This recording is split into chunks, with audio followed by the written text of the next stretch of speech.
নমস্কার। ঠাকুরমা স্বামীজি গুরুদেবের শ্রীচরণে প্রণাম জানাই। আজ ঠাকুরকে নিয়ে ছোট্ট করে একটি ব্যাখ্যা শোনাই। শুধু মুক্তি নয়, জীবন মুক্তির কথা বলেছেন ঠাকুর। বলছেন, বাসা পাকড়ে রং দেখো। আমরা চোখ বন্ধ করে ভগবানকে দেখার চেষ্টা করি। ঠাকুরের প্রশ্ন তুললেন ঠাকুর নিজেই। চোখ বন্ধ করলেই তিনি আছেন, আর চোখ খুললেই তিনি নেই।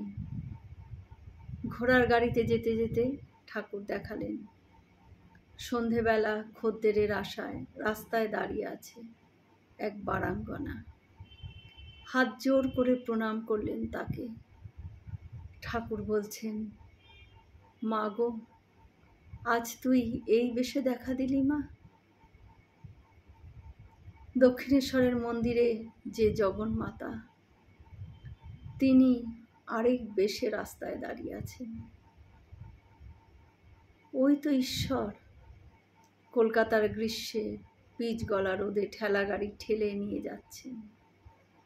জঙ্গলমহলের বনে বনে গাছের শেকড় খুঁজে বেড়াচ্ছেন ক্ষুধা নিবৃত্তির জন্য। ফ্রি স্কুল স্ট্রিটে সন্ধ্যাবেলায় দাঁড়িয়ে আছেন খদ্দেরের আশায়। পুরুলিয়ার জমিতে লাঙল চালাচ্ছেন। বঙ্গোপসাগরের বুকে নৌকা থেকে জাল ফেলে মাছ ধরছেন। এই এক ঈশ্বরের উপাসনা। ভিন্ন ভিন্ন ধর্মের দেবালয়ের সীমানা পার হয়ে এই ঈশ্বরই প্রকাশিত সর্বত্র। ধর্মকে ব্যক্তিগত ক্ষেত্রে সীমাবদ্ধ না রেখে সামাজিক শক্তি করে তুললেন শ্রীরামকৃষ্ণ। করে তুললেন বিপ্লবের বার্তাবহ, মানব সভ্যতার দিশারি। সুদূর অতীতে উপনিষদের ঋষি বলেছিলেন, ঈশা বাস্যমেদং সর্বং। সেই মহান সত্যকেই শ্রীরামকৃষ্ণ রূপ দিলেন বাস্তবে। ঠাকুর ছিলেন শ্রেষ্ঠ শিক্ষক।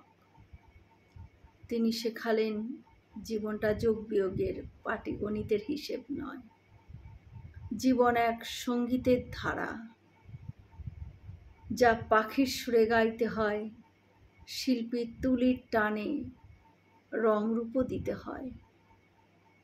বললেন, রসে বসে থাকতে হয়।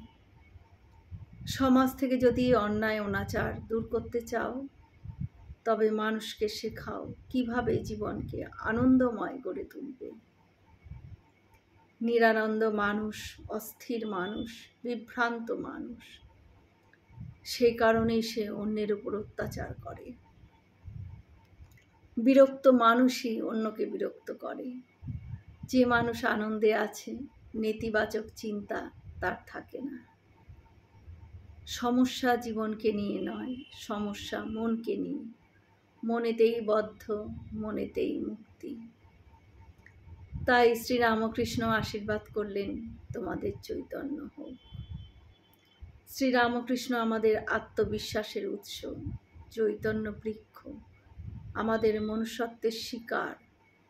প্রণাম অন্তরের জীবন্ত দেবতাকে। জয় শ্রীরামকৃষ্ণ। আমরা সকলে মিলে একসাথে বলি, জয় মহামায় কি জয়, জয় ভগবান শ্রী শ্রী রামকৃষ্ণদেব কি জয়, জয় স্বামীজি মহারাজজি কি জয়। হয়তো অনেক ভুল ত্রুটি করে ফেললাম, ঠাকুর যেন আমায় ক্ষমা করে দেন। সকলে সুস্থ থাকবেন, আনন্দে থাকবেন। ঠাকুর মায়ের কৃপা দৃষ্টি সকলের উপর বর্ষিত হোক। শুভরাত্রি।